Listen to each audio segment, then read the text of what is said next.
Hello everybody. As always, I hope you're doing well. Today I want to tackle this topic about the mind-body connection, which is something that becomes very important in our investigation of reality because initially when we begin this investigation, we start from the feeling that I am this body. And this body has feelings, emotions, sensations, and of course it has thoughts. So we start to conceive that me, the body, has thoughts, and so all of this is really what I am. We can call this the I am something. This is the beginning of our investigation based on what we have perceptually, which is natural and normal for all of us to believe that we are this body and we are this mind. And so I like to use this investigation as part of the understanding, experiential understanding of who we are, because the body not only is our first frame of reference, but also is going to be the vehicle always in which we're going to experience the rest of reality, pre and post enlightenment, pre-knowing who I am. So by doing this investigation, we acknowledge that we have a body, and that body is conceived and it's created in a way that we are familiar with. So we want to investigate what this body really is. And so we go into the raw feeling of having the body. What does that mean, to have a body? Well, the body is made out of sensations. These sensations we're pretty used to, and we can explore them. It's always happening, so it's not something that arises now and then. It's always there, and so it's composed of all these feelings.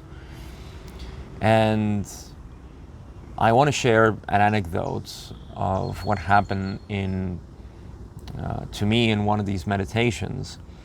But first, we establish that we have these feelings, we have these emotions, but what are they really? When you look into them, you see that these perceptions, which I like to call them, they're simply perceptions. These perceptions are nothing more than vibration. When we go into the raw feeling of it, you start feeling that the body is actually made out of vibrations, and you have feelings and you have smells, and even your eyesight. Everything is made out of vibration, just that the eyesight is such a rapid, fast vibration that we don't perceive too much its fluctuations, but they are. Now, of course, we can go to science and corroborate all of this, but we don't want to do that. We want to go into the non-conceptual understanding of what the body is. So if you explore yourself, this body, you begin to see that it's simply an appearance in the mind. It never is away from the mind. It's always there along with the mind. In other words, I can only know my body by what I perceive to be the body, the sensations of the body. So at this point, we begin to see that the mind and the body are intertwined in a way that can't be separated. And in fact, the body is all mind, if we think about it. Now, the body is way beyond that. The body is not just part of the mind or made out by the mind, because the mind also is not the permanent self. But we can see its origin coming from the mind. And that is a very important part of our investigation, because we are concerned at the beginning with experiencing what we have. What is my experience? Well, my experience is that I have a body and I feel it, and it seems to vibrate. Some of the sensations come and go, and actually all of the sensations come and go. There only seems to be one thing that is permanent, and that is me, but I haven't defined myself yet. I only know that I am perceiving different fluctuations, which I call sensations. And that's what it makes up my body. This may seem very basic, especially to the intellectual mind, which grasps right away that, of course, the body is made out of sensations, and of course, the body is perceived by the mind. But I guarantee you this investigation, this meditation, if you will, on the body will yield ever increasing better results into the knowledge of what you truly are. And I'll give you a hint to that. As you continue to go into this raw feeling or sensation of the body, and you see its origin being part of the mind, you also begin to see that prior to the feeling of the mind's interpretation of the body, there is a sort of energy field. And we don't know what that energy field is. We simply know that it exists. And this energy field is something that is prior to the sensation, prior to the conceptualization of the mind of the body.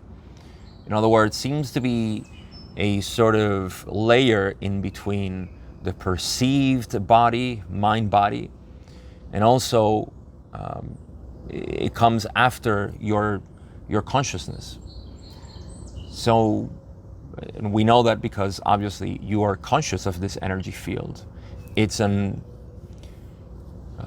formless field, and yet there is a field, there is movement there is an energy.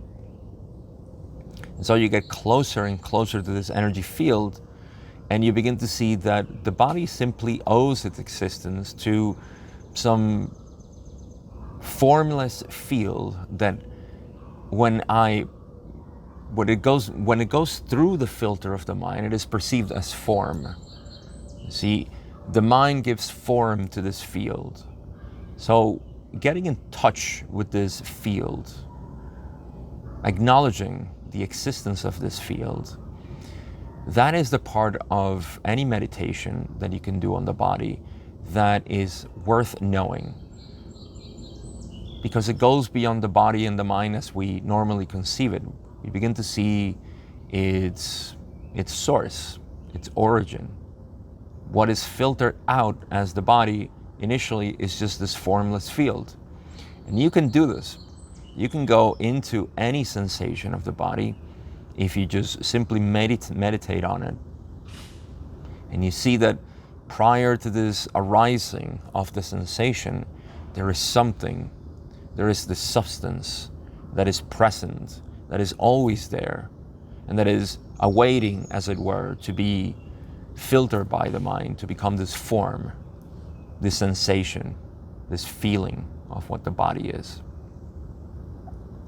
Now, the anecdote that I wanted to share is something that I experienced myself, and as I was meditating on my body, and I was noticing that my body was this creation in my mind all the time, I realized that the self that I am is not dependent on either the energy field or, of course, the perceived body. This self that I am wasn't even in the place I thought I was, because the body was located there. But what's being located is the interpretation of this energy field at that moment. And yet the feeling of me was not separate per se, but it was independent from the localization of the body. And this was such a powerful experience because it showed me that I do not depend on this body. I actually do not reside in this body. Like many times we have heard that I simply reside in this body. No, that is a localization of what I am right now in this mind body, as it is being formed, as it is being interpreted by this complex that it is, the mind body, which is the vehicle in which we can experience reality as we do. So if you if you can get in touch with this simple, direct experience of what your body is, and you can savor it, if you will, you can taste it, you can play with it, you can observe it. All these things and more are going to come into your experience, into your field of knowledge, because that is the nature of what you are. That is the nature of what is happening. That is the nature of manifestation as it is. And it is such a powerful part of this process to acknowledge and to understand that this body is not really something that was created and suddenly it just has this sentience that is me. And it gets you more in touch, closer and closer to that feeling of limitless. And as part of this investigation, which I do in the direct path, is something that is crucial and important, because like I said, once you get in touch with this and you realize who you truly are, then the way in which you experience the body changes. What the body feels is always the same. What the body is will always be the same, but the change in perception really makes up the difference into how you live your life as part of this vehicle. You understand that this is simply the localization of what you truly are as a finite being.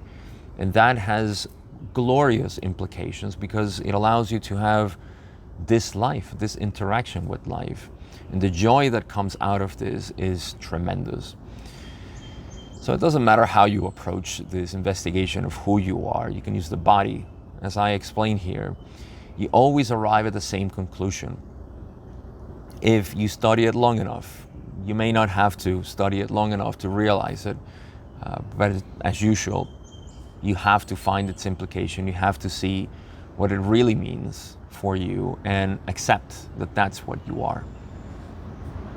So that's all I have to share today. I wanted to touch on this topic that I don't think I've ever talked about, is experiencing of reality as the body, and to investigate what the body really is, and it'll always bring you to the same conclusion. All right, that's it for this video. Thank you so much, as usual, for watching, for being interested in this investigation, and I'll see you in the next video.